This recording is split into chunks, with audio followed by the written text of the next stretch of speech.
اللہ الرحمن الرحیم نحمده ونصلی علی حبیبہ الکریم اما بعد فاعوذ باللہ من الشیطان الرجیم بسم اللہ الرحمن الرحیم ربنا وابعث فیہم رسولا منہم یتلو علیہم آیاتک ویعلمہم الکتاب والحکمہ ویزکیہم انک انت العزیز الحکیم آمنت باللہ صدق اللہ العظیم۔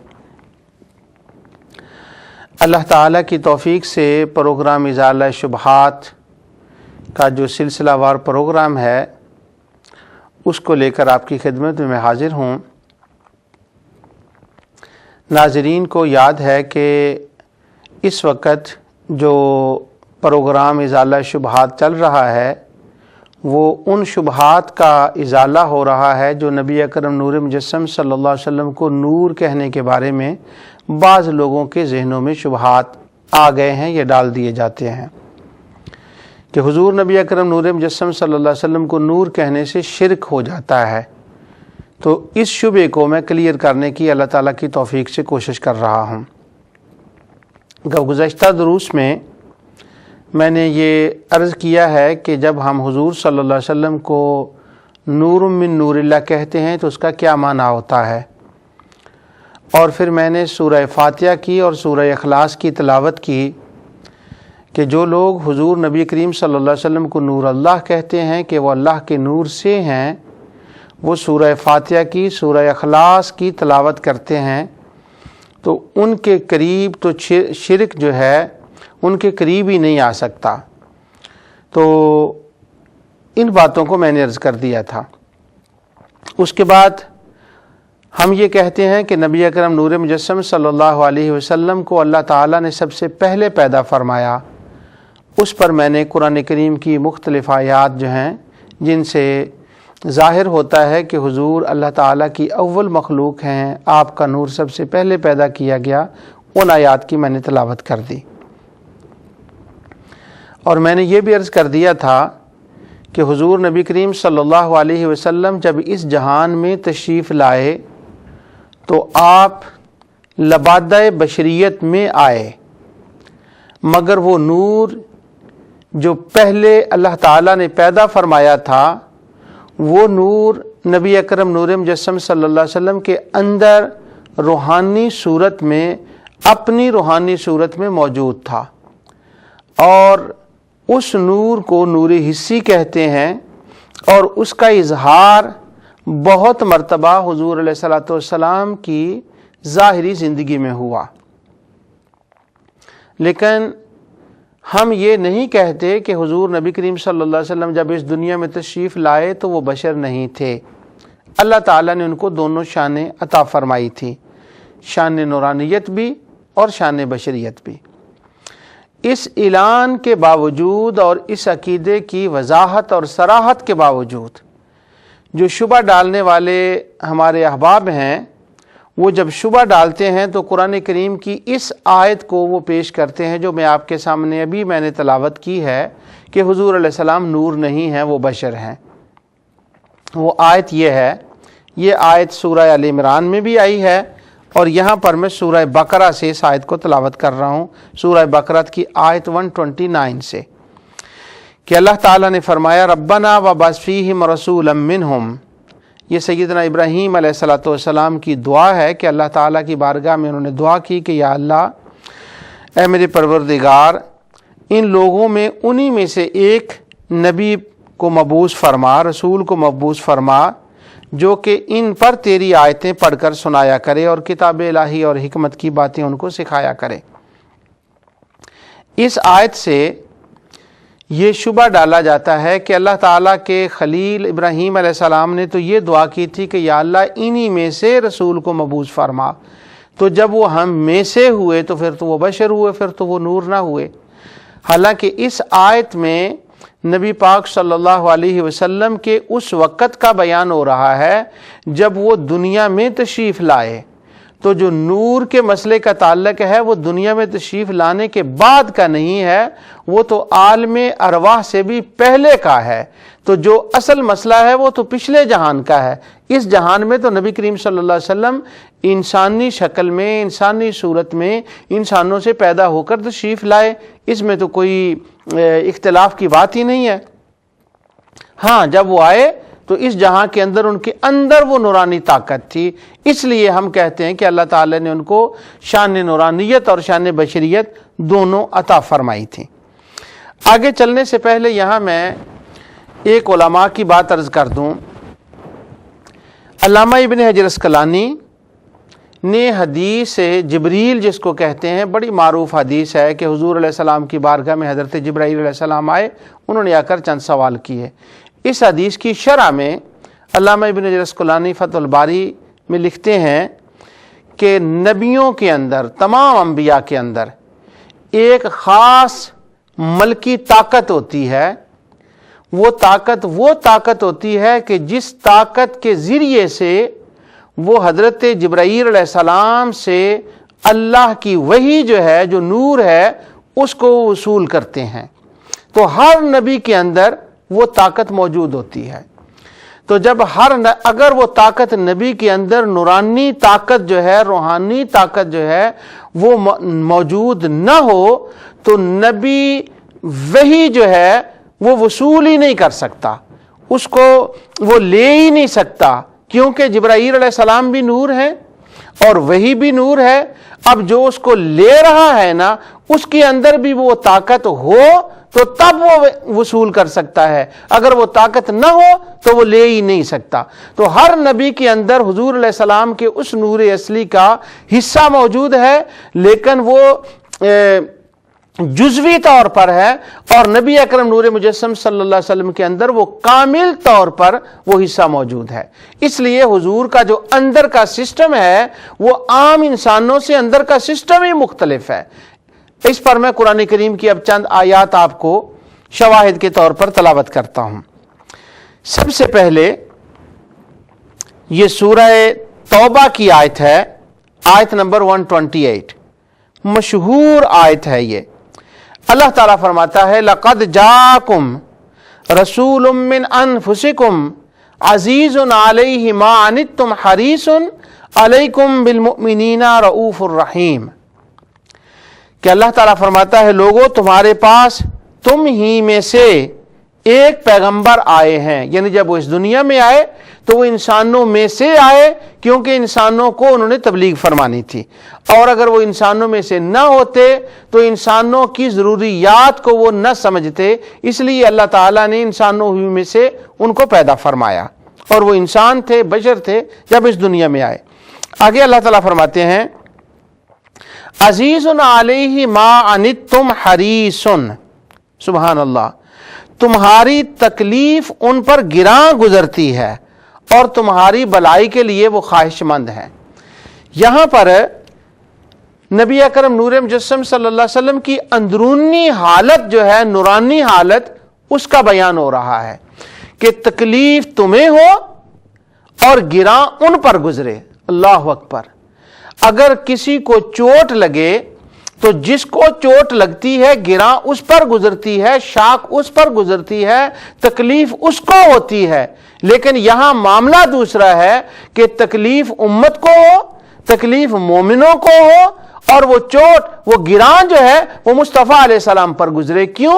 کہ یہ ہر آدمی کی تکلیف اس کو خود کی تکلیف اسے محسوس ہوتی ہے، لیکن سارے جہاں کی تکلیف جو ہے وہ مصطفیٰ پہ گراں گزرتی ہے. یہ کیوں؟ اس لیے کہ ان کے اندر کا سسٹم جو ہے، نورانی سسٹم، عام انسانوں جیسا نہیں بلکہ خاص سسٹم ہے، اس لیے لوگوں دوسروں کی تکلیف ان پہ گراں گزرتی ہے.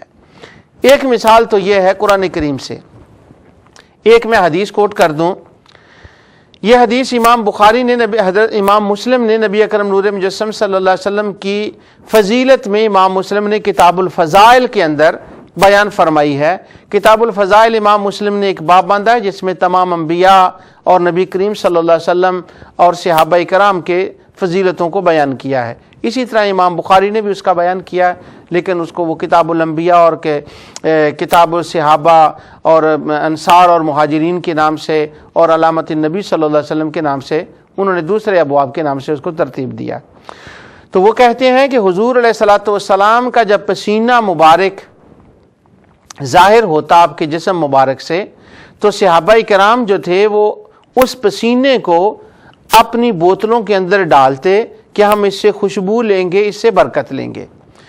اب ہم کچھ کھاتے ہیں جب تو وہ پسینہ بن کر ظاہر ہوتا ہے اور اس پسینے کے اندر بدبو ہوتی ہے، لیکن وہی خوراک جو ہم کھاتے ہیں رسول اللہ صلی اللہ علیہ وسلم بھی وہی خوراک تناول فرماتے تھے اور ان کا بھی پسینہ اسی خوراک سے بن کر نکلتا تھا، لیکن کیا بات ہے کہ ہم کھائیں تو وہ بدبودار پسینہ ظاہر ہو اور اگر مصطفیٰ کھائیں تو وہ خوشبودار بن کر ظاہر ہو۔ اس سے معلوم یہ ہوتا ہے کہ حضور کے اندر کا سسٹم جو تھا وہ نورانی سسٹم تھا، ان کے اندر نور تھا، وہ ہم جیسا ان کا سسٹم نہیں تھا، بلکہ اللہ تعالیٰ نے ان کے اندر نوری کیفیات کو رکھا تھا جن کا اظہار مختلف طریقوں سے اللہ کی ذات فرماتی رہتی تھی۔ وہ ظاہراً بشر تھے مگر اندر سے ان کے اندر نوری صفت موجود تھی جو ازل سے بنی تھی، اور اس کا اظہار حضور علیہ الصلوۃ والسلام کی زندگی میں ہوتا رہتا تھا۔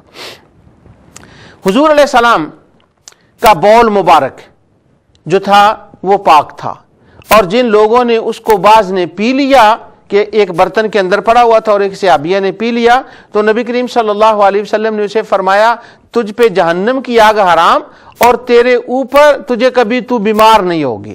تو حضور نبی کریم صلی اللہ علیہ وسلم کی اب وہ ہمارے جو بول ہیں وہ تو پلید ہیں، حضور کا کیوں پاک کہا گیا؟ تو اس کا مطلب یہ ہوا کہ حضور ہم جیسے نہیں ہیں، بلکہ چونکہ وہ اندر نور ہے، اس نور نے اندر کی کیفیت مصطفیٰ علیہ الصلوۃ والسلام کی عام لوگوں سے بدلی ہوئی ہے اور وہ الگ تھی۔ آگے گزرنے سے پہلے یہاں پر میں ایک امام احمد رضا خان محدث بریلوی علیہ الرحمہ کا ایک واقعہ جو ملفوظات میں آتا ہے اس کو میں کوٹ کرتا ہوں۔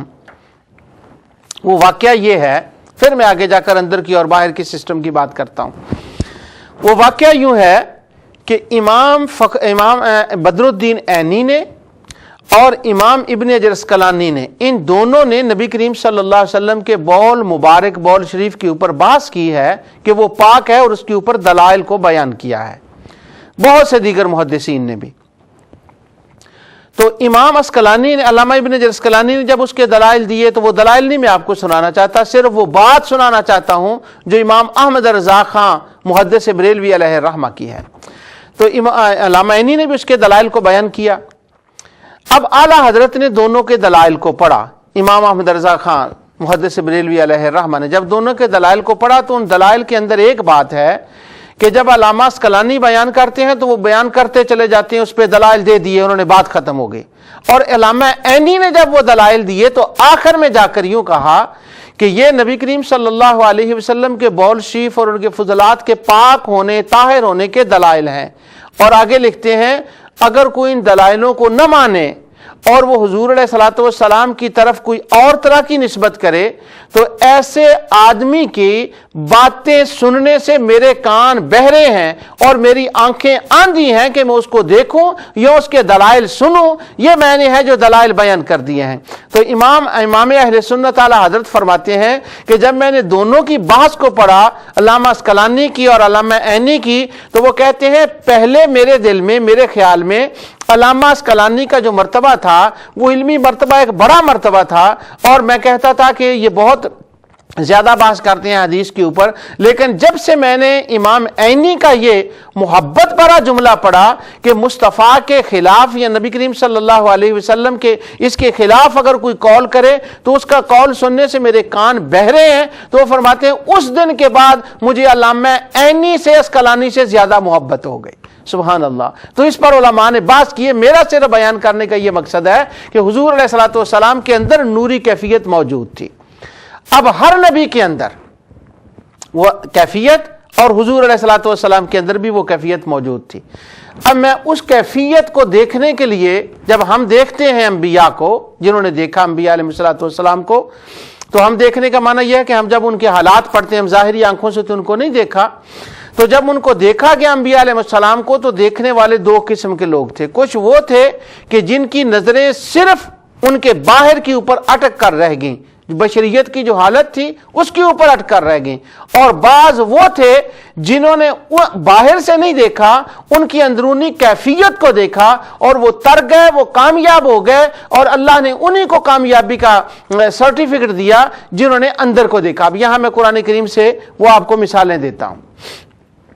یہ سورہ ہجر ہے اور اس کی آیت نمبر 28 سے حضرت آدم علیہ السلام کا واقعہ شروع ہوتا ہے۔ وہ سارا واقعہ میں نے آپ کو نہیں سنانا کیونکہ وہ ہر آدمی کو معلوم ہے، بس اس کے اندر سے ایک بات جو ہے وہ میں نے بیان کرنی ہے۔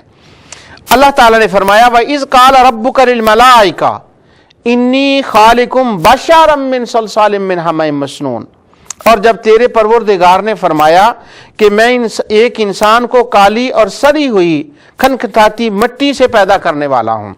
اب یہاں لفظ بشر آیا، اس کے بعد فرمایا آیت 29 میں فَإِذَا سَوَّيْتُهُ وَنَفَخْتُ فِيهِ مِن رُّوحِي فَقَعُوا لَهُ سَاجِدِينَ، جب اس میں اپنی روح پھونکوں تو تم سب سجدے میں گر پڑنا۔ تو جب اللہ تعالیٰ نے روح پھونکی فَسَجَدَ الْمَلَائِكَةُ كُلُّهُمْ أَجْمَعُونَ، سب جو تھے وہ سجدے میں گر گئے۔ اب جو شیطان تھا یہ آپ کو معلوم ہے کہ وہ اکڑ گیا اور اس نے سجدہ نہ کیا۔ اب جب شیطان سے یہ پوچھا کہ تو نے قال لم کل اسجد لبشر خلقته من صلصال من حمأ مسنون، تو نے سجدہ کیوں نہیں کیا؟ قال یا ابلیس ما لک الا تکون مع الساجدین، کیوں نہیں سجدہ کیا؟ تو اس نے آگے سے یہ کہا کہ قال لم کل اسجد لبشر خلقته من صلصال من حمأ مسنون، کہ میں اس کو سجدہ کیوں کریں جو مٹی سے پیدا کیا گیا۔ اس بات کا آپ کو علم ہے۔ یہاں پر جو بات میں آپ کو بتانا چاہتا ہوں وہ یہ ہے کہ آدم علیہ السلام کو خود اللہ نے فرمایا تھا خالقم بشر، کہ میں بشر کو پیدا کرنے والا ہوں۔ اس میں تو کوئی شک نہیں کہ وہ بشر تھے، بشر پیدا ہوئے۔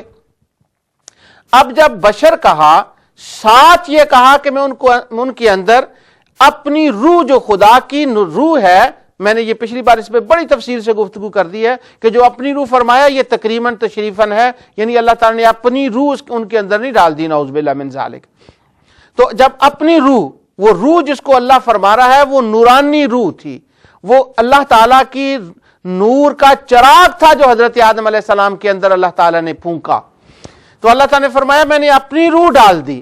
اب جو ملائکہ نے جب دیکھا کہ یہ آدم بنے ہوئے ہیں مٹی سے، اور شیطان نے بھی دیکھا یہ مٹی سے بنے ہوئے ہیں، مگر ملائکہ نے جب ان کو دیکھا تو ان کی نظر جو تھی ان کی بشریت کے اوپر نہیں اٹکی، انہوں نے وَنَفَخْتُ فِيهِ مِن رُّوحِي، وہ جو نورانی روح اندر تھی نا اس پر ملائکہ کی نظر گئی، وہ سارے کے سارے سجدے میں پڑ گئے۔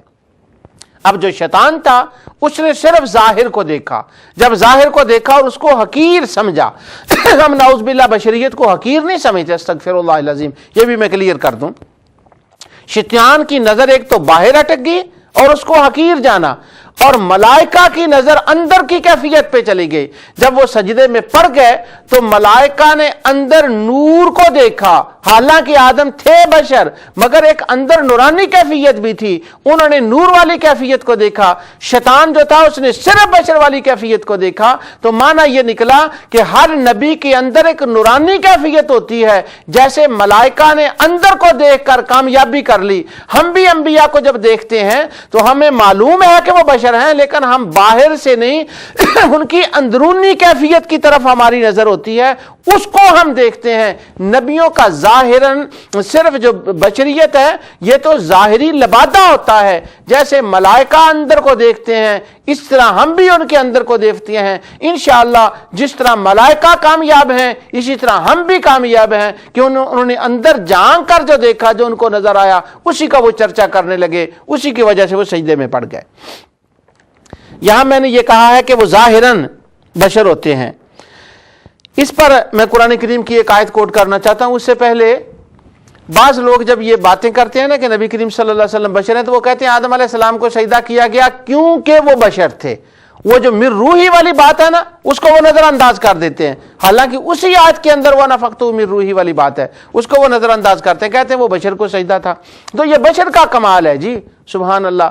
اگر محض فقط بشر کو سجدہ ہوتا بشریت کی بنا پر تو پھر صرف حضرت آدم کو سجدہ نہ ہوتا قیامت تک جتنے بشر ہوتے سب کو سجدہ ہوتا۔ اگر بشریت کی بنا پر سجدہ ہوتا تو یہ صرف محض بشر ہونے کی وجہ سے سجدہ نہیں، یہ تو اندرونی سجدہ تھا۔ اور وہ سجدہ کس کو تھا؟ متاخرین مفسرین کہتے ہیں کہ حضرت آدم علیہ السلام کی پیشانی میں نور محمدی کو رکھا گیا تھا۔ اس کا میں آگے بیان کرتا ہوں۔ وہ در حقیقت سجدہ حضرت نبی کریم صلی اللہ علیہ وسلم کے نور کو سجدہ تھا۔ اب جو میں نے یہ کہا کہ لواحۃ للبشر، قرآن کریم میں سورہ مدثر کے اندر اللہ تعالیٰ فرماتا ہے کہ کیا جب وہ لوگ جائیں گے جہنم کے اندر تو وہ ان کی جو بشریت ہوگی وہ جل جائے گی۔ اب بشریت جو ہے وہ صرف پورے انسان کا اندر کے سسٹم کا نام نہیں ہے، صرف جو ظاہر ہے اس کو بشر کہتے ہیں۔ تو نبی جب ظاہر ہوتے ہیں تو ان کا ظاہر بشر ہوتا ہے، اور خصوصاً نبی اکرم نور مجسم صلی اللہ علیہ وسلم کا ظاہر بشر تھا، حقیقت ان کی نور تھی۔ اور یہ بات اس آگے بھی وضاحت سے بیان کر دی گئی سورہ النساء کے اندر، اور آیت نمبر 56 میں اللہ تعالیٰ فرماتے ہیں کہ قیامت کے دن جب کفار کو اس کے اندر ڈالا جائے گا جہنم کے اندر، تو اللہ تعالیٰ فرماتے ہیں ان الذین کفروا بآیاتنا سوف نصلیہم نارا کلما نضجت جلودہم بدلناہم جلودا غیرہا لیذوقوا العذاب۔ اس کے اوپر میں نے تفصیل سے پہلے بھی بات کر دی تھی کسی اور موقع پر کہ اللہ تعالیٰ فرماتا ہے جن لوگوں نے ہماری آیتوں سے کفر کیا ان کو ہم ان قریب دوزخ میں ڈال دیں گے، داخل کریں گے، اور جب ان کی کھالیں جل جائیں گی یعنی ظاہری بشریت جل جائے گی تو ہم اور کھالیں ان کے اوپر ڈال دیں گے۔ یہ ہے لواحۃ للبشر کا معنی۔ تو انبیاء صرف ظاہراً بشر ہوتے ہیں، حقیقت میں وہ نور ہوتے ہیں جو ان کے اندر کیفیت ہوتی ہے، مگر سب نبیوں کو جزوی طور پہ ملی اور مصطفیٰ علیہ السلام کو کامل طور پہ ملی۔ تو یہ نظر کی بات ہے کہ کوئی کس نظر سے دیکھتا ہے، بشریت کا انکار نہیں، مگر صرف ظاہراً یہاں نہیں ہے نظر اٹکتی، بلکہ اندر کی نظر کو دیکھتے ہیں، اور جنہوں نے اندر کی نظر کو دیکھا انہوں نے کچھ اور نظارہ کر لیا۔ سورہ یوسف کی تفسیر، یہ آیت آپ ہمیشہ سنتے ہیں علماء کرام سے، اور اکثر مسلمانوں کو یہ یاد ہوتی ہے، وہ واقعہ میں بیان نہیں کرتا، صرف اس کے سے میں اشارہ دیتا ہوں آپ کو کہ حضرت یوسف علیہ السلام کو زلیخا نے جب بلایا، لوگ اس کو طعنہ دینے لگے تو اس نے بلایا، اور حضرت یوسف علیہ السلام ظاہر ہوئے تو ان عورتوں نے اپنے ہاتھ کاٹ لیے۔ یہ بات جانتے ہیں کہ وَقَطَّعْنَ أَيْدِيَهُنَّ، انہوں نے اپنے ہاتھ کاٹ لیے۔ اب جو اگلا جملہ ہے سر میں وہ آپ کو سنانا چاہتا ہوں۔ جب مصر کی عورتوں نے حضرت یوسف کی وہ کیفیت خاص کو دیکھا جو اللہ تعالیٰ نے ان کو عطا فرمائی تھی، تو انہوں نے اپنے ہاتھ کاٹ دیے، اور ہاتھ کاٹنے کے بعد کیا کہتی ہیں؟ وَقُلْنَا حَاشَ لِلَّهِ مَا هَذَا بَشَرًا، وَقُلْنَا حَاشَ لِلَّهِ مَا هَذَا بَشَرًا۔ ان عورتوں کی نظر کو دیکھیں، اور اللہ تعالیٰ نے ان کی تردید نہیں فرمائی۔ وہ دیکھ کر حسن یوسف کو جب دیکھا تو وہ کہنے لگی یہ بشر نہیں ہے، اللہ کی قسم وَقُلْنَا حَاشَ لِلَّهِ مَا هَذَا بَشَرًا، یہ بشر نہیں ہے، یہ بشر نہیں ہے، یہ بشر نہیں ہے، ان هَذَا إِلَّا مَلَكٌ کریم، یہ تو کوئی برگزیدہ فرشتہ لگتا ہے۔ اب ان کی تھوڑی سی نظر جب حضرت یوسف پہ پڑی اور حقیقت یوسف کو دیکھا اور حقیقت یوسف ان پہ ظاہر ہوئی تو وہ کہنے لگی یہ تو بشر ہی نہیں ہے۔ تو معلوم یہ ہوا اگر صرف ظاہر پہ نظر پڑتی رہے انبیاء کو تو نبی لوگوں کو محض بشر نظر آتا ہے، اگر حقیقت تھوڑی سی ظاہر ہو جائے تو وہ پکار اٹھتے ہیں کہ وَقُلْنَا حَاشَ لِلَّهِ مَا هَذَا بَشَرًا، یہ بشر نہیں ہے، یہ تو ملک کریم ہے۔ تو جن لوگوں کی انبیاء کی اوپر اس طرح سے نظر پڑی کہ انہوں نے انبیاء کی اس کیفیت کو دیکھ لیا، ان کے اوپر ظاہر ہو گئی یا ان کو جان لیا، تو وہ کہتے ہیں تو بشر، لیکن خدا کی قسم ہم ان کی بشریت پہ نہیں، ہم ان کی نورانیت پہ دیکھتے ہیں۔ تو اس لیے وہ مصطفیٰ علیہ السلام کو نور کہتے ہیں۔ اور اللہ تعالیٰ نے جب انہوں نے کہا کہ یہ بشر نہیں ہے تو اللہ رب العزت نے اس کا رد نہیں فرمایا۔ دوسری آیت تلاوت کرنے سے پہلے یہاں میں یہ آپ کو بات بتاؤں کہ وہ خوارج جن کو ہر بات پر شرک شرک شرک کا شبہ ہوتا ہے، ان کے اندر محبت کی کیفیت نہیں ہوتی، ان کے اندر وہ نظر بھی نہیں ہوتی کہ وہ اس کو دیکھیں، وہ صرف ان کی نظریں باہر اٹک کر رہ جاتی ہیں۔ تو یہ لطیفہ سمجھ لیں یا اس کو انفارمیشن سمجھ لیں کہ سورہ یوسف کے اندر اللہ تعالیٰ نے یہ جو واقعہ بیان فرمایا ہے نا کہ عورتوں نے دیکھا اور انہوں نے کہا کہ یہ بشر نہیں ہے، پرانے زمانے میں، اب مجھے علم نہیں ہے کہ اس زمانے میں بھی کوئی خوارج کا ایسا وہ فرقہ بھی موجود ہے، کیونکہ خوارج کے بہت فرقے ہیں، اور سارے فرقوں میں یہ بات مشترک ہے کہ وہ توحید کا نام بہت لیتے ہیں، شرک بہت کرتے ہیں، مسلمانوں کو بدعت بہت کرتے ہیں، اور ان کے ایکشنوں کو حرام بہت کرتے ہیں۔ یہ کامن چیز ہے تمام خوارج کے فرقوں میں، لیکن ان کے اندر بہت سے فرقے ہیں۔ ایک فرقہ ایسا گزرا ہے کہ وہ فرقہ سورہ یوسف کا انکار کیا کرتا تھا کہ یہ سورۃ یوسف اللہ کا کلام نہیں ہے۔ کہتے تھے کیوں نہیں اللہ کا کلام؟ وہ کہتے تھے قرآن میں بھی بھلا یہ محبت کی باتیں آ گئیں کہ عورتوں نے دیکھا یوسف کو ہاتھ کاٹ لیے اور بعد میں کہا یہ تو بشر ہی نہیں ہے، اور ان کی آنکھیں کھل گئیں اور انہوں نے حقیقت یوسف کو دیکھ لیا۔ یہ دل کو نہیں لگتی، یہ توحید کے خلاف باتیں ہیں۔ تو انہوں نے اس آیت کی بنا پر اور اس سے ذرا دو پہلے جو آیتیں ہیں ان کی بنا پر سورہ یوسف کے قرآن ہونے کا انکار کر دیا۔ یہ میں آپ کو بتا دوں کہ دیگر خوارج کے گروپس نے ان کے ساتھ اتفاق نہیں کیا تھا وہ اس بات پر کہ یہ قرآن کی آیت نہیں ہے، لیکن مگر وہ ایک خاص فرقہ تھا جو محبت کے انگیسٹ یہاں تک بڑھ گیا کہ انہوں نے کہا کہ یہ قرآن کی آیت ہی نہیں ہے کیونکہ اس کے اندر محبت ہے۔ اب ہمیشہ دیکھ لیں خوارج سے آپ کو محبت کی باتیں نہیں ملیں گی، محبت کی باتیں اگر ملیں گی تو صرف مصطفیٰ کو نور ماننے والوں سے ملے گی۔ اب وہ موضوع نہیں ہے، تو یہ تھوڑی سی انفارمیشن تھی جو میں نے آپ کے سامنے رکھ دی۔ اچھا، میں آپ کو یہ بتا رہا تھا کہ بات نظر کی ہے کہ کس کی نظر کہاں تک پہنچی۔ ملائکہ کی نظر نور معرفت کا جو چراغ تھا حضرت آدم علیہ السلام کے اندر، جو روح خدا تھی، تشریفاً تقریباً جو روح تھی، اس پر نظر پڑی، وہ سجدے میں گر گئے۔ شیطان کی ظاہر پہ اٹک گئی، وہ اکڑ کے رہ گیا۔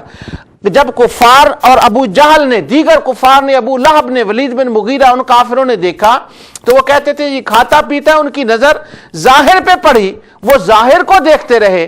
اور ابو بکر عمر کی نظر ظاہر پہ پڑی تو صحیح مگر اٹکی نہیں۔ انہوں نے جب چاند کو شق ہوتے دیکھا، چاند کے ٹکڑے ہوتے دیکھے، سورج کو آتے ہوئے دیکھا، سورج کو پلٹتے ہوئے دیکھا، تو ابو بکر عمر کی نظر اس پہ اٹکی نہیں، ان کی نظر وہاں پہنچی جو اندر طاقت، جو چاند کو دو ٹکڑے کر رہی تھی، جو جن کے اشارے سے سورج پلٹ رہا تھا، ان کی نظر وہاں پہنچی۔ وہ ابو بکر بن گئے، وہ عمر بن گئے، وہ عثمان و علی بن گئے، اور جن کی نظر صرف ظاہر پر بشریت کے اٹکے اوپر اٹکے رہ گئی، اور وہ کوئی ابو جہل بن گیا، کوئی ابو لہب بن گیا۔ انہوں نے حضور کو رسول مانا، نہ نبی مانا، نہ ان کی تعلیم پہ عمل کیا، کیونکہ بس ان کی نظر یہاں رہ گئی۔ تو ہماری نظر جو ہے وہ یہاں اٹکنی نہیں چاہیے، اقرار ہے اس کا، اصرار نہیں ہے، اٹک کر نہیں رہنی چاہیے۔ ہمیں کمالات مصطفیٰ کو دیکھنا چاہیے۔ جب حضور علیہ السلام کہ نور حسی کا اظہار ہوا، اس کو دیکھنا چاہیے، وحی کو وصول کرتے ہوئے دیکھنا چاہیے۔ ہم اس عظمت کی بات کرتے ہیں جو اللہ تعالیٰ نے ان کو وہ عطا فرمائی۔ اللہ اکبر۔ اندر نور تھا حضور نبی کریم صلی اللہ علیہ وسلم کی، یہ میں بات عرض کر رہا تھا۔ یہاں پر میں 2-3 آیتیں، یہ گزشتہ شاید کسی درس میں نے ان کا اشارہ دیا ہو، ابھی میں ان کا اشارہ دے رہا ہوں۔ ظاہر تھا نور، ظاہر تھی بشریت، اندر تھا نور۔ اللہ تعالیٰ نے قرآن کریم کے بارے میں کیا ارشاد فرمایا؟ اللہ تعالیٰ سورہ مائدہ کے اندر ارشاد فرماتے ہیں کہ اِنَّا أَنزَلْنَا التَّوْرَاةَ فِيهِ هُدًى وَنُورٌ، کہ بے شک یہ تورات جو ہے یہ نور ہے۔ اور انجیل کے بارے میں سورہ مائدہ کے اندر اس سے اگلی آیت 47 میں فرمایا وَآتَيْنَاهُ الْإِنجِيلَ فِيهِ هُدًى وَنُورٌ، کہ انجیل بھی نور ہے۔ اور قرآن کے بارے میں فرمایا وَأَنزَلْنَا إِلَيْكُمْ نُورًا مُبِينًا، سورۃ النساء اور آیت 174، یہ بھی مبین ہے، یہ بھی نور ہے۔ اب جب قرآن کو دیکھیں، ظاہراً قرآن کے حروف کو دیکھیں، ظاہراً تورات کے حروف کو دیکھیں، ظاہراً انجیل کو دیکھیں، تو ان کے اندر ظاہراً تو نور نظر نہیں آتا۔ تو حالانکہ اللہ ان کو نور نور نور فرما رہا ہے، تو جب ان سے خوارج علماء سے سوال کیا جاتا ہے کہ یہ تو نور نہیں ہے، یہ تو حروف کالی صحیح سے لکھے ہوئے ہیں، یہ تو کالا نور ہے، یہ تو کالا ہے، نور تو کالا نہیں ہوتا، یہ تو کالے حروف سے لکھے ہوئے ہیں، تو وہ ہمیں سمجھانے کی کوشش کرتے ہیں۔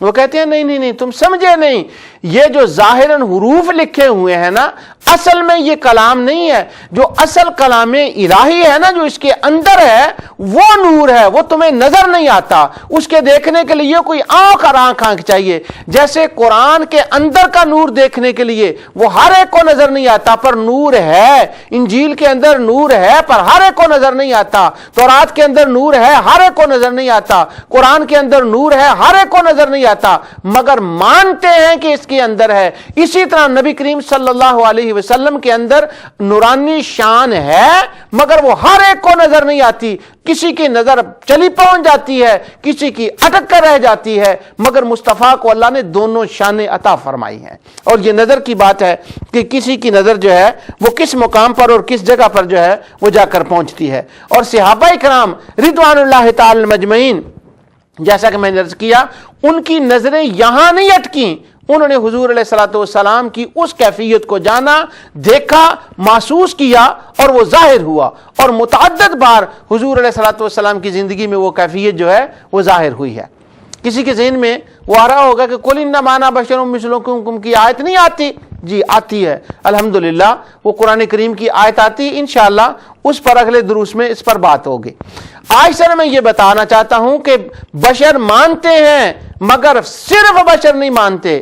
بشر مانتے ہیں اپنے جیسا نہیں. اس کے اوپر قل انما انا بشر مثلکم کے اوپر بات آئے گی. صحابہ کرام جو تھے وہ نبی کریم صلی اللہ علیہ وسلم کو جب پکارتے، کہتے، مانتے تو کس طرح سے مانتے تھے؟ اور میں اس کی ایک جھلک آپ کو دکھاؤں. حضور نبی اکرم نور مجسم صلی اللہ علیہ وسلم غزوہ تبوک سے واپس تشریف لا رہے تھے. یہ جو روایت ابھی میں آپ کو سنانے لگا ہوں، بس اس کے چند نام سن لیں کہ کن محدثین نے ذکر کیا ہے. ویسے عام طور پر میں روایات کو بیان نہیں کرتا سوائے ان روایتوں کو جن کو ایسے محدثین نے بیان کیا ہے کہ خوارج کی طبیعت جو ہے وہ ان کو اگر ذرا موڈ میں ہو تو اکثر ان کو مان جاتے ہیں. اس لیے چونکہ یہ روایت ان کتب کے اندر ہے لہٰذا میں اس کے سامنے آپ کو پیش کر رہا ہوں. ایک دفعہ میرے خیال میں ذہن میں یہ بات آئی تھی کہ یہ روایت اتنی پیاری ہے اور اس کے اندر اتنے الفاظ ہیں کہ جب میلاد النبی صلی اللہ علیہ وسلم کا مہینہ آئے تو ان اشعار کو پوسٹروں کے اوپر لکھ کر میلاد النبی کے جلسوں میں تقسیم کرنا چاہیے. اور وہ جو بات ہے وہ میں آپ کو بتا رہا ہوں. اس کو اس وقت جو میں پڑھ رہا ہوں آپ کے سامنے، اس کو حافظ ابن القیم نے زاد المعاد میں بیان کیا غزوہ تبوک کے بعد کے، جہاں وہ غزوہ تبوک کا بیان کرتے ہیں اس کے بعد انہوں نے اس کو بیان کیا ہے. اور اس کو حافظ ابن کثیر نے بہت مقام پر بیان کیا، اپنی تفسیر کے اندر بھی بیان کیا اور اس کو اپنے البدایہ والنہایہ کے اندر بھی بیان کیا، انہوں نے بیان کیا. اور الشیخ عبداللہ بن عبد الوہاب النجدی، اس نے مختصر سیرت الرسول کے اندر اس کو بیان کیا. حافظ ابن عبد البر نے الاستیاب میں بیان کیا. حافظ ابن حجر اسقلانی نے الاصابہ میں اس کو بیان کیا. اور امام ابن اسیر نے اسد الغابہ میں اس کو بیان کیا. تو اتنے بڑے محدثین، امام طبرانی نے اس کو بیان کیا. تو ٹاپ کلاس کے محدثین جو اتھارٹی ہیں، جن کی بات کسی نہ کسی صورت میں خوارج کو ماننی پڑتی ہے، وہ دیکھیں کیا بیان کر رہے ہیں کہ صحابہ کرام جو تھے وہ کیا کہتے تھے. کہ نبی اکرم نور مجسم صلی اللہ علیہ وسلم غزوہ تبوک سے واپس تشریف لا رہے تھے تو ایک جگہ پڑاؤ کیا اور وہاں ٹھہرے. تو حضرت عباس رضی اللہ تعالیٰ عنہ جو تھے انہوں نے حضور صلی اللہ علیہ وسلم کی بارگاہ میں آپ کے چچا نے عرض کیا، یا رسول اللہ صلی اللہ علیہ وسلم، میں آپ کی ایک نعت پڑھنا چاہتا ہوں، آپ کے سامنے کچھ اشعار آپ کی فضیلت میں، حضور کی فضیلت میں اشعار پڑھنا چاہتا ہوں. حضور نبی کریم صلی اللہ علیہ وسلم نے فرمایا کہ تیرا منہ ہمیشہ چمکتا رہے، کیا کیا کہنا چاہتا ہے. تو حضرت عباس نے اپنے لکھے ہوئے اشعار جو ہیں وہ پڑھے. وہ طویل اشعار ہیں مگر میں ان کا ابتدا اور آخر پڑھتا ہوں کہ وہ کہتے ہیں کہ حضرت عباس رضی اللہ تعالیٰ نے شعر پڑھا. وہ کہتے ہیں من قبلها طبت في الظلال وفي مستودعين حيث يكشف الورق. کہتے ہیں کہ آپ یہاں آنے سے پہلے جنت میں تشریف فرما تھے. اللہ اکبر. درخت و جنت کے درختوں کے سائے میں رہتے تھے. اور یہ اس وقت کی بات ہے کہ جب حضرت آدم علیہ السلام وہاں رہتے تھے. اور اس کے بعد وہ کہتے ہیں ثم حبت البلاد لا بشر انت ولا مدغۃ ولا علق. پھر وہاں سے آپ حضرت آدم علیہ السلام کی پشت میں اتر کر آئے تو زمین میں یہاں رہے. اس وقت آپ اس حالت میں ظاہر نہیں تھے۔ پھر حضرت نوح کے وہ ذکر کرتے ہیں، میں سارے اشعار نہیں پڑھنا چاہتا کیونکہ وہ ٹائم اس کا اجازت نہیں دے رہا۔ پھر وہ کہتے ہیں وَرَتَّ نَارُ الْخَلِيلِ مُقْتَتِمًا، کہ جب حضرت خلیل کو آگ میں پھینکا گیا تو آپ ان کی سلم میں تھے، فی صلبہ انت کیف یحترق، ان کو کیسے وہ جلا سکتی تھی۔ تو اس کے بعد وہ حضور کا آنا، وہ جو حضور کا نور منتقل ہوتا رہا، اس کو بیان کرتے جو آخری شعر ہے وہ بیان کرتے ہیں۔ میں بات یہ کرنا چاہتا ہوں کہ حضور صحابہ کو کیا، ان کی نظر کہاں ٹھہرتی تھی، وہ کیا دیکھتے تھے۔ وہ آخری شعر یہ دو ہیں، وہ کہتے ہیں، یہ حافظ ابن قیم کی زبانی سنیں، وہ کہتے ہیں کہ آپ نے فرمایا حضرت عباس نے وَأَنْتَ لَمَّا وُلِدْتَ أَشْرَقَتِ الْأَرْضُ وَضَاءَتْ بِنُورِكَ الْأُفُقُ، اور جب آپ پیدا ہوئے تو زمین چمک گئی اور آپ کے نور سے آسمان کے کنارے روشن ہو گئے۔ سبحان اللہ، یہ تھی صحابہ کی نظر۔ وہ ظاہراً یہاں نہیں اٹکتی تھی، وہ وہاں اٹکتی تھی جس سے زمین و آسمان روشن ہوتے تھے۔ اور وہ کہتے ہیں وَضَاءَتْ بِنُورِكَ الْأُفُقُ، وہ چمک گئے آسمان کے کنارے تمہارے نور سے۔ آگے کہتے ہیں فَنَحْنُ فِي ذَلِكِ الضِّيَاءِ وَفِي النُّورِ سُبُلَ الرِّشَادِ نَحْتَرِقُ۔ سبحان اللہ، وہ کہتے ہیں کہ یہ تو وہی نور ہے جس نور کی روشنی میں ہم ہدایت کی راہوں پہ چل رہے ہیں۔ تو حضرت عباس رضی اللہ تعالی عنہ نے جو نبی کریم صلی اللہ علیہ وسلم کو مخاطب کیا اور آپ کی فضیلت کو بیان کیا، تو کیا اس وقت ان کو علم نہیں تھا کہ یہ بشر ہیں، اور ان کو علم نہیں تھا کہ یہ ہماری طرح کھاتے پیتے ہیں، مجھے یوں کہنا چاہیے یا رسول اللہ آپ تو وہ ہیں ہماری طرح کھاتے ہیں، ہماری طرح نماز بھی پڑھتے ہیں، ہماری طرح کرتے ہیں؟ پر انہوں نے وہ جملہ نہیں کہا، انہوں نے کہا وَضَاءَتْ بِنُورِكَ الْأُفُقُ۔ سبحان اللہ، وَضَاءَتْ بِنُورِكَ الْأُفُقُ، کہ یا رسول اللہ صلی اللہ علیہ وسلم تمہارے نور سے تو آسمان کے کنارے چمک گئے۔ اب وہ کون سا نور تھا جو تمام انبیاء کے اسلاف سے گزرتا ہوا حضور نبی کریم صلی اللہ علیہ وسلم کے والدین کریمین تک پہنچا؟ اسی کی طرف قرآن کریم میں یہاں ایک اشارہ ہے جو میں نے پہلے آیت پڑھی تھی کہ جن سے خوارج کو شبہ ہوتا ہے، کہ اللہ تعالیٰ فرماتا ہے ربنا وابعث فیہم رسولا منہم یتلو علیہم، یا اللہ انہی میں سے رسول مبعوث فرما۔ اب انہی میں سے کہ کیا مطلب ہے؟ کون انہی میں سے؟ وہ جو عرب لوگ تھے، جو انسان تھے، انہی میں سے۔ مگر اس آیت سے پہلے کی دو آیتیں پڑھیں تو بڑا ایمان افروز جو ہے وہ ایک نقطہ جو ہے وہ ظاہر ہوتا ہے۔ سبحان اللہ، اس سے پہلے کی آیتیں 127 اور 128 ہیں، بڑی معروف قرآن کریم کی آیتیں ہیں، مگر ان میں ایک نقطہ ہے جو اس آیت کے ساتھ ملتا ہے جو عموماً اس پہ نظر نہیں کی جاتی۔ وہ یوں ہے کہ اللہ تعالیٰ فرماتا ہے وَإِذْ يَرْفَعُ إِبْرَاهِيمُ الْقَوَاعِدَ، جب حضرت ابراہیم اور حضرت اسماعیل علیہ السلام کعبے کو تعمیر فرما رہے تھے، اور وہ اذ یرفع ابراہیم القواعد من البیت و اسماعیل ربنا تقبل منا انک انت السمیع العلیم، دعا کر رہے تھے یا اللہ ہماری اس کام کو قبول فرما، اور ساتھ یوں کہہ رہے تھے ربنا وجعلنا مسلمین لک ومن ذریتنا امتا مسلمتا لک، یا اللہ ہمیں مسلمان، اللہ اکبر، یہ آیت بعد والی آیت کے ساتھ جب ملا کر پڑھتے ہیں تو ایمان تازہ ہوتا ہے۔ ربنا وجعلنا مسلمین، اے پروردگار ہم کو اپنا تابع دار ہمیشہ بنائے رکھنا، ومن ذریتنا، اور ہماری اولادوں کو۔ اب حضرت ابراہیم اور حضرت اسماعیل علیہ السلام کی اولاد کی بات ہو رہی ہے، وَمِن ذُرِّيَّتِنَا أُمَّةً مُسْلِمَةً لَكَ، ان کو مسلمان رکھنا۔ اب جو حضرت اسماعیل کی اولاد سے مسلمان ہوں گے اور اللہ کی بارگاہ میں دعا کی جا رہی کہ ان کو ہمیشہ اسلام پہ قائم رکھنا، اس آیت کے بعد یہ آیت کہی جا رہی ہے کہ ربنا وابعث فیہم رسولا، کہ یا اللہ ہماری اولاد سے جو مسلمان ہوں گے نا، انہی مسلمانوں سے آخری نبی محمد یا ربی صلی اللہ علیہ وسلم کو پیدا فرمانا۔ سبحان اللہ. بات تو یہ تھی ربنا وابعث فیہم رسولا منہم کی کہ انہی مسلمانوں میں سے پیدا فرمانا. یہاں بیان تو یہ ہو رہا تھا کہ حضور نبی کریم صلی اللہ علیہ وسلم کے والدین کریمین، حضور کے والدین سے لے کر آدم علیہ السلام تک تمام لوگ مسلمان تھے، اور انہی مسلمانوں میں رسول اللہ صلی اللہ علیہ وسلم دنیا میں تشریف لائے. اور جیسے حضرت عباس کے قصیدے سے میں آپ کے سامنے بیان کر چکا ہوں کہ انہی سے وہ تشریف لائے. اور قرآن کریم میں ایک آیت سورہ شعراء کے آخر میں ہے کہ اللہ تعالیٰ فرماتا ہے الذی یراک حین تقوم وتقلبک فی الساجدین. اے میرے حبیب علیہ الصلوۃ والسلام، اللہ تعالیٰ تمہیں دیکھتا ہے کہ جب تو کھڑا ہوتا ہے سجدہ کرنے والوں کے درمیان میں.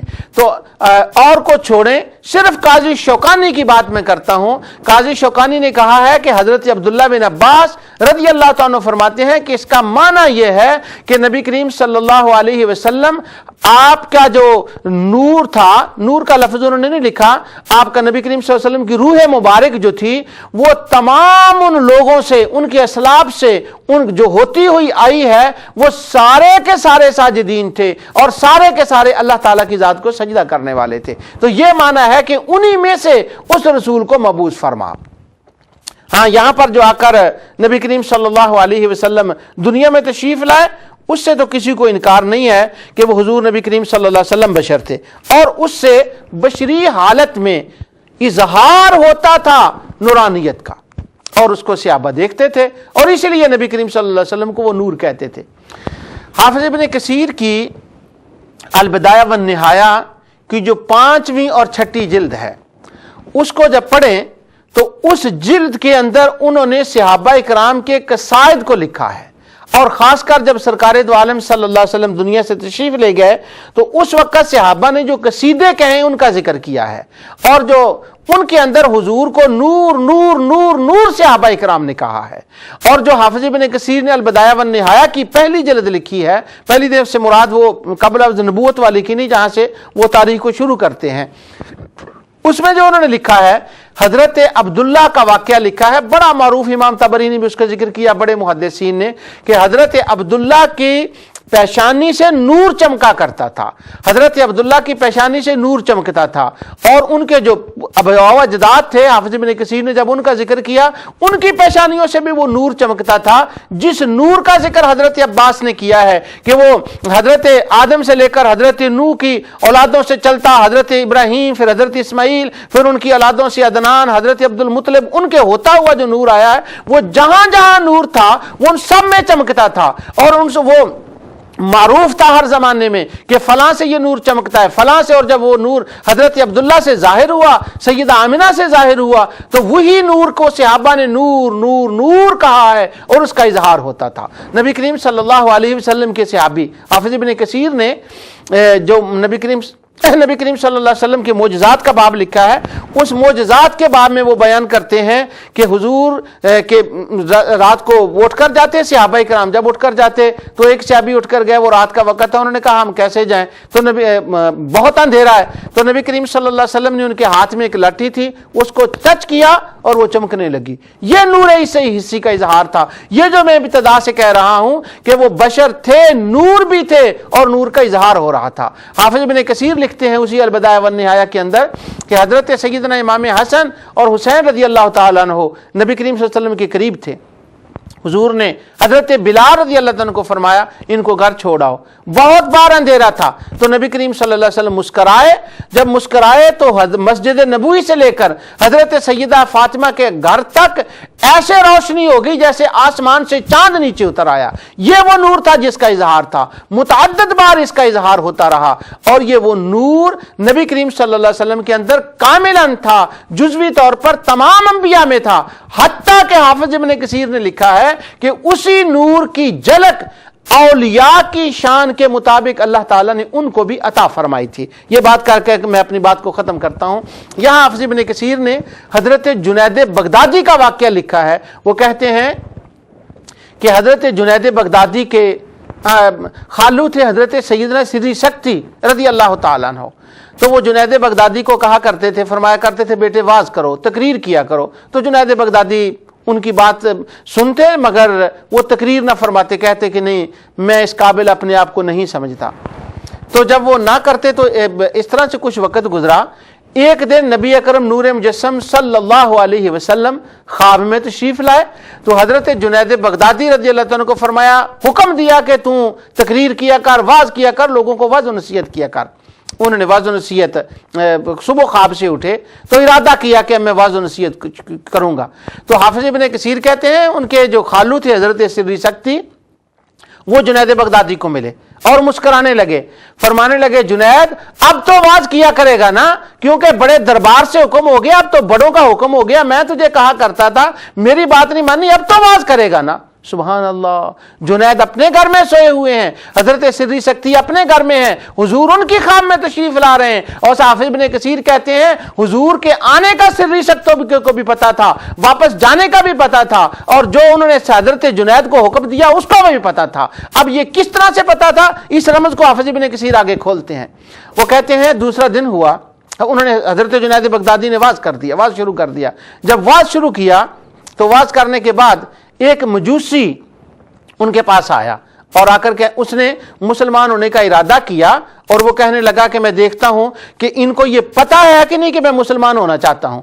تو آ کر کہنے لگا میں نے علماء سے یہ بات سنی ہے کہ وہ کہتے ہیں کہ تمہارے نبی کریم صلی اللہ علیہ وسلم نے فرمایا ہے اتقوا فراست المؤمن فإنه ينظر بنور اللہ، کہ مومن کی فراست سے ڈرو کیونکہ وہ اللہ کے نور سے دیکھتا ہے، جو ان کے اندر نور ہوتا ہے اس سے وہ دیکھتا ہے، اس کی فراست، اس کی نگاہ سے ڈرو۔ تو اس کا کیا مطلب ہے؟ تو جنید بغدادی فرمانے لگے، حافظ ابن کثیر کہتے ہیں یہ جو بنور اللہ ہے نا، اس نور کا مطلب یہ ہے کہ اس نور سے دیکھتا ہے، اللہ نے جو مجھے دیا ہے میں اس سے دیکھ کر بتا رہا ہوں کہ تو مسلمان ہونے کے ارادے سے آیا ہے اور تیرے اندر اللہ تعالیٰ نے اسلام کی شمع کو روشن کر دیا ہے، بس زبان سے اقرار کر کے کلمہ پڑھ لے۔ اس نے کلمہ پڑھا اور وہ مسلمان ہو گیا۔ کہنے لگا اب مجھے سمجھ آئی ہے کہ جو اندر نور ہوتا ہے اس کا معنی کیا ہے، اور وہ جو سری سکتی کو پتہ چل گیا تھا حضرت جنید بغدادی رضی اللہ عنہ کے پاس کیا آیا، وہی نور تھا۔ تو یہ نور مصطفیٰ ہے جس نے تمام جہان کو منور کیا ہوا ہے، اور یہی منور کرنے والا ہے۔ یہی نور منور پہلے بھی کرتا تھا، بعد والوں کو بھی کرتا تھا۔ اللہ تعالیٰ نے اسی نور کے اوپر بشریت کا پردہ ڈال کر حضور نبی کریم صلی اللہ علیہ وسلم کو اس جہان کے اندر مبعوث فرمایا، اور آپ کا نور پہلے بھی تھا، پہلے بھی منور کرتا تھا، وہ اب بھی کرتا ہے، قیامت تک کرے گا۔ اللہ تعالیٰ حضور نبی کریم صلی اللہ علیہ وسلم کے صدقے سے جو میں نے بیان کیا اس کو اپنی بارگاہ میں شرف قبولیت عطا فرمائے۔ حضور علیہ الصلوۃ والسلام کے نور پر انشاءاللہ یہ تفصیل سے پروگرام چل رہا ہے، آئندہ نشست میں بھی اسی موضوع پر انشاءاللہ یہ بات ہوگی جو کچھ میں نے کہا۔ اللہ قبول فرمائے۔ وما علینا الا البلاغ۔